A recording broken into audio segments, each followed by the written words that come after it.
नमस्कार दोस्तों, मेरा नाम है सौरभ और स्वागत है आपका मगध एजुकेशन में। हाल ही में अहमदाबाद के अंदर एयर इंडिया का 171 विमान जो क्रैश हुआ वो इंडिया के एविएशन हिस्ट्री के पिछले एक दशक में सबसे बड़ा क्रैश यहाँ पे बताया जा रहा था, जिसमें आपको पता ही होगा कि लगभग 250 से ज़्यादा जो जानें हैं वो एक तरीके से चली गई। केवल एक ही जो पैसेंजर था वो एक तरीके से मिराकुलसली इसमें बच गया दोस्तों यहाँ पे। और जो इस विमान के अंदर जो पैसेंजर थे, क्रू थे, पायलट या को पायलट, फर्स्ट इंजन, इनकी तो जाने गई सो गई ही दोस्तों यहाँ पे। लेकिन साथ ही में ये जो विमान क्रैश किया वो एक मेडिकल कॉलेज के मेस के ऊपर जाकर किया, जिसकी वजह से यहाँ पे 70 से 80 जो एक तरीके से बड़ी डॉक्टर से जो एक तरीके से कहिए कि यहाँ पे डॉक्टर बस अब कुछ महीनों के अंदर बनने ही वाले थे दोस्तों, उनका भी एक तरीके से इसमें जान चला गया यहाँ पे। उसके बाद यहाँ पे देश भर में बहुत ज़्यादा एक तरीके से बवाल सा मचा हुआ था कि आखिरकार एयरपोर्ट के इर्द गिर्द इतने सारे जो बिल्डिंग्स है वो आखिरकार है ही क्यों यहाँ पे। अगर जो एयरपोर्ट के नज़दीक ये सब जो बिल्डिंग है, हॉस्पिटल्स वगैरह, ये सब बिल्डिंग्स अगर जो नहीं होता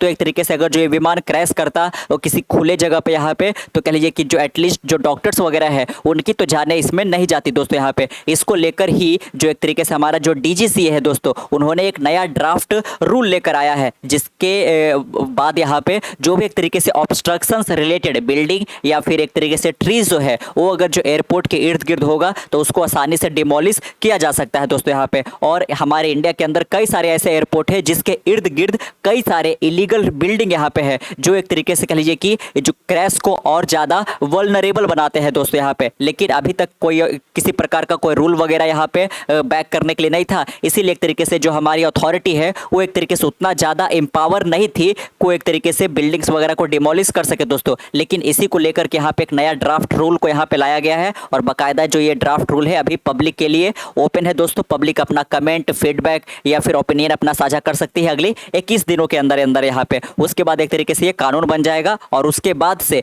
जो हमारे एक तरीके से डीजीसीए है वो बाकायदा यहाँ पे लोकल अथॉरिटी को ये इशू आदेश दे पाएंगे कि बाकायदा आप जो भी एयरपोर्ट के इर्द गिर्द जो भी लैंडिंग या टेक ऑफ के वक्त प्लेन को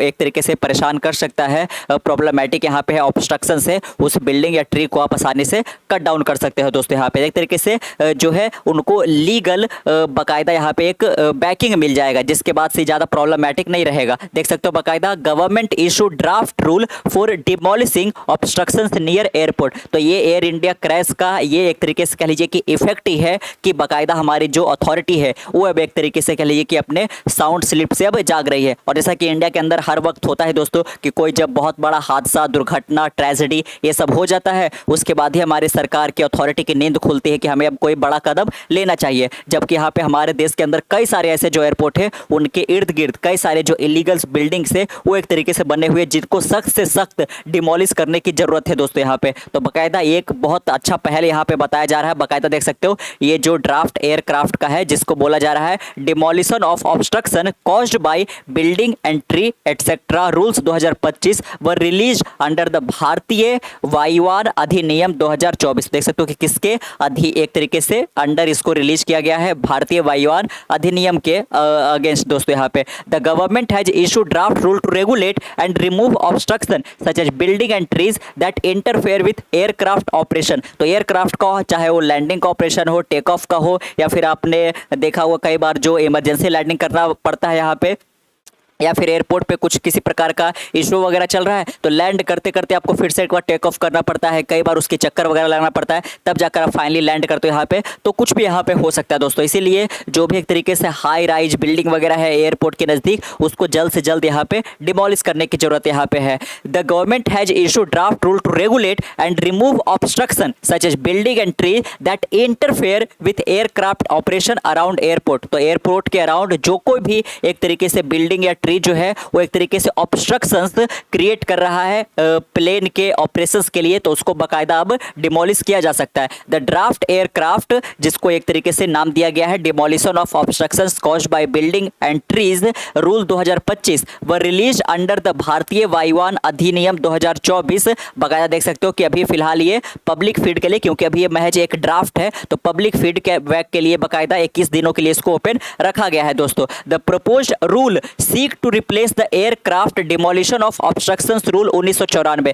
तो ये जो बाकायदा एक तरीके से फ्रेश ड्राफ्ट एक तरीके से जो इशू किया गया है, ये बाकायदा जो एग्जिस्टिंग जो एयरक्राफ्ट डिमोलिशन रूल 1994 वाला है उसको एक तरीके से अब रिप्लेस कर देगा दोस्तों, and will come into force on the date of their publication. तो ये कब इफेक्ट में आएगा अभी तक तो बाकायदा एक तरीके से कह लीजिए कि कोई जानकारी नहीं है, तो ये जब भी पब्लिश होगा तो उसके बारे में हमें बात करेंगे। The empower the director general, तो बाकायदा ये जो एक तरीके से कानून है दोस्तों वो करेगा क्या, तो बाकायदा जो यहाँ पे डीजीसी है, director general of civil aviation, इन्हीं के अधिकार क्षेत्र में बाकायदा यहाँ पे एविएशन हिस्ट्री जो पूरा इंडस्ट्री है वो आता है, एविएशन सेक्टर आता है। तो जो डीजीसीए है उनको एक तरीके से एम्पावर करने को लेकर ये रूल बनाया जा रहा है, जिसके बाद जो है डीजीसीए के आदेश पर लोकल अथॉरिटी जो है वो बाकायदा एक तरीके से बिना किसी झंझट के वो बिल्डिंग या ट्रीज को डिमोलिश कर सकते हैं दोस्तों। यहाँ पे to act against any structure violating height restrictions specified in a government notification. देख सकते हो कि सरकार की जो भी नोटिफिकेशन के तहत एयरपोर्ट के इर्द गिर्द कितने हाइट तक आप बिल्डिंग बना सकते हो, उसको अगर जो वायलेट करता हुआ कोई स्ट्रक्चर है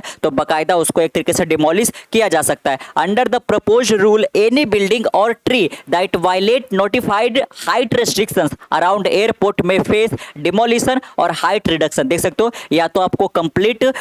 डिमोलिश ही करना पड़ेगा, सरकार पूरी तरह से उसको तोड़ देगी, या फिर अगर जो जरूरत से ज्यादा आप हाइट पर बिल्डिंग बना रखे हो तो आपको हाइट को रिड्यूस करना पड़ेगा दोस्तों यहाँ पे, है ना। तो बाकायदा जो डीजीसीए का ऑर्डर है अब यही आएगा। Owner will be served notices, तो जिनके भी जो बिल्डिंग है जो सरकार के प्रपोज्ड हाइट जो है उससे ज्यादा बना हुआ, तो बाकायदा ऑनर को एक तरीके से नोटिफाई किया जाएगा, उनको नोटिस किया जाएगा कि अगले आप इतने दिनों के अंदर आप बाकायदा ऊपर का 2 मंजिला या 1 मंजिला आप बाकायदा तोड़ लो, क्योंकि ये हमारे जो फ्लाइट ऑपरेशंस है वो एक तरीके से काफी ज्यादा है ना, इसे प्रॉब्लमेटिक में आ सकते हैं यहाँ पे। तो बाकायदा सबसे पहले उनको नोटिस दिया जाएगा, अगर जो एक तरीके से अपने ही अनुसार वो खुद एक्ट करते हैं तब तो ठीक है, अदरवाइज बाकायदा यहाँ पे उनको डिमोलिश कर दिया जाएगा। रिक्वायर्ड टू सबमिट बिल्डिंग और tree detail and cooperate with physical inspection by airport authority. तो बाकायदा देख सकते हो कि जो ऑनर है उनको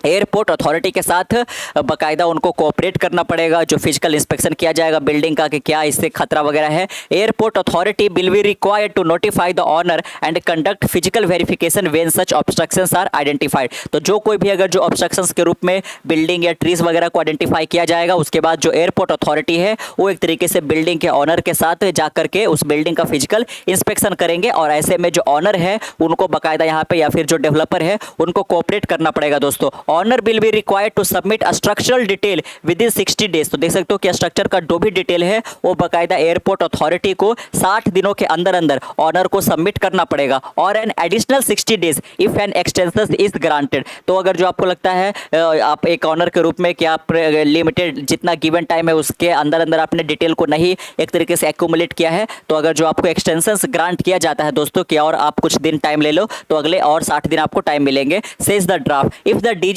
determine after providing an opportunity for a hearing that a building or tree violates safety norm or an order can be issued for a demolition, trimming or reduction in height। तो बाकायदा आप देख सकते हो यहाँ पे कि अगर जो डीजीसीए डिटरमाइन कर लेता है कि बाकायदा जो ऑब्स्ट्रक्शंस उसको कट डाउन करना है, डिमोलिश करना है, after providing an opportunity for a hearing, है ना। लेकिन बाकायदा जो हियरिंग है कोर्ट पे आप सुनवाई वगैरह अपना करवा सकते हो दोस्तों यहाँ पे, तो उसके लिए ओपन रहेगा, लेकिन ये एक्शन सब लिए जाएंगे। In case of non compliance, अगर जो आप एयरपोर्ट अथॉरिटी या डीजीसीए के साथ कंप्लायंस नहीं करते हो, the district collector will be authorise to enforce, है ना। तो बाकायदा अगर जो आप नहीं मानते हो 60 दिनों के अंदर डिटेल वगैरह सब सबमिट नहीं करते हो, तो जो डिस्ट्रिक्ट कलेक्टर है उनको अब एक तरीके से ऑथोराइज कर दिया जाएगा कि वो एक इन्फोर्स डिमोलिशन या ट्रिमिंग प्रोसीजर को अंजाम दे सके दोस्तों यहाँ पे जो भी ऑब्स्ट्रक्शंस यहाँ पे क्रिएट किया जा रहा है। On receiving the report from the officer in charge of the aerodrome, the district collector shall carry out forthwith the demolition of the building or the cutting of the tree or reduction in height of the building as the case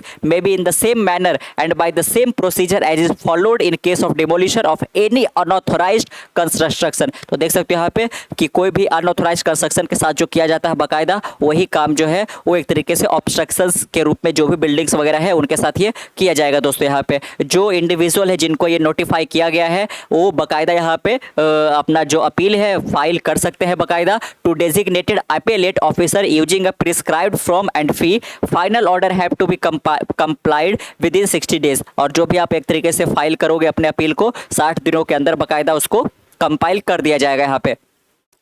The proposed rules say that the compensation may be available only for compliant or pre-existing structure. New construction violating notified height restriction will not be eligible for compensation. तो बकायदा चूंकि अब ये rule जो है अभी आ रहा है दोस्तों, तो अगर जो पहले से कोई बिल्डिंग जो है वो बना हुआ है और बकायदा वो अब एक ऑब्स्ट्रक्शन बनता जा रहा है एयरपोर्ट के लिए या फिर फ्लाइट ऑपरेशंस के लिए, तो बकायदा अब अगर जो एयरपोर्ट अथॉरिटी उनको अगर जो नोटिफाई करती है और ऐसे में अगर जो उनको बिल्डिंग को डिमोलिश करने की बारी आती है तो उनको एक कॉम्पनसेशन दिया जाएगा। लेकिन सरकार का ये जो अब रूल आ गया है, जो कि अब कुछ दिनों के बाद, ड्राफ्ट के बाद 21 दिनों के अंदर ये ओपन है, उसके बाद जब ये रूल आ जाएगा उसके बाद अगर जो कोई नया बिल्डिंग बनता है किसी ऑनर के द्वारा बनाया जाता है और वो अगर जो इस रूल को वायलेट करता है तो बाकायदा जो भी अथॉरिटी है उनको तोड़ देगी और इसके एवज में एक भी रुपया एक जो है मुआवजा या कॉम्पनसेशन के रूप में दिया नहीं जाएगा दोस्तों यहाँ पे, है ना। क्योंकि अभी तक जो बना हुआ अभी तक तो कोई रूल नहीं था, इसीलिए कोई परेशानी नहीं था, लेकिन इसके बाद अगर जो ऐसा किया जाता है तो जरूर यहाँ पे प्रॉब्लम होगा दोस्तों यहाँ पे।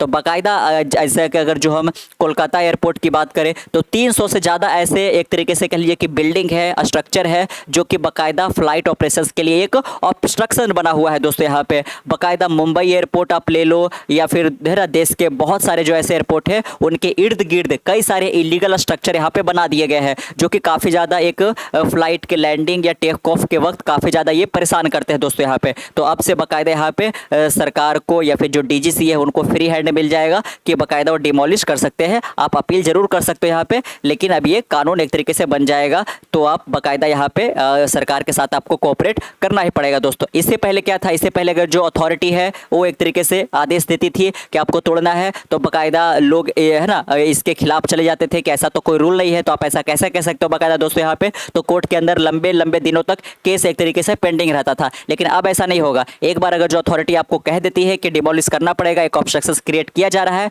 तो बाकायदा आप केस फाइल भले ही करो, उसका सुनवाई कोर्ट के अंदर चल ही रहा होगा, उसका आए या ना आए, लेकिन जो अथॉरिटी है वो एक तरीके से डिमोलिश कर देगी दोस्तों यहाँ पे, है ना। क्योंकि अब एक कानून बाकायदा बना दिया जाएगा और डीजीसीए को एक तरीके से लीगल बैकिंग के तहत एम्पावर किया जा रहा है। और साथ में अगर जो डीजीसीए का आदेश आता है तो लोकल अथॉरिटी तो कोऑपरेट करेगी ही करेगी यहाँ पे। तो इसके बाद यहाँ पे जो एक तरीके से इंटरनेशनल स्टैंडर्ड है दोस्तों, एक एयरपोर्ट का जो स्टैंडर्ड होता है कि इर्द गिर्द एक तरीके से जो स्पेस है वो खुला हुआ होना चाहिए, इलीगल बिल्डिंग्स यहाँ पे प्रॉब्लम क्रिएट नहीं करने चाहिए। तो उस स्टैंडर्ड का जो है हमारे देश के अंदर भी जो एयरपोर्ट है वो बन पाएंगे यहाँ पे। और जो भी एयरपोर्ट का मैनेजमेंट का जिम्मा जिनके पास है, एयरपोर्ट अथॉरिटी ऑफ इंडिया हो गया या फिर अडानी के पास जो एक तरीके से जिम्मेवारी है, उनको भी एक तरीके से इस पर जल्द से जल्द यहाँ पे अब काम करने की जरूरत है दोस्तों यहाँ पे। तो कैसा लगा आपको आज का वीडियो नीचे कमेंट बॉक्स में जरूर बताइएगा। मिलते कल एक नई वीडियो के साथ, तब तक के लिए keep learning keep growing. This is Saurabh signing off next one. Bye bye.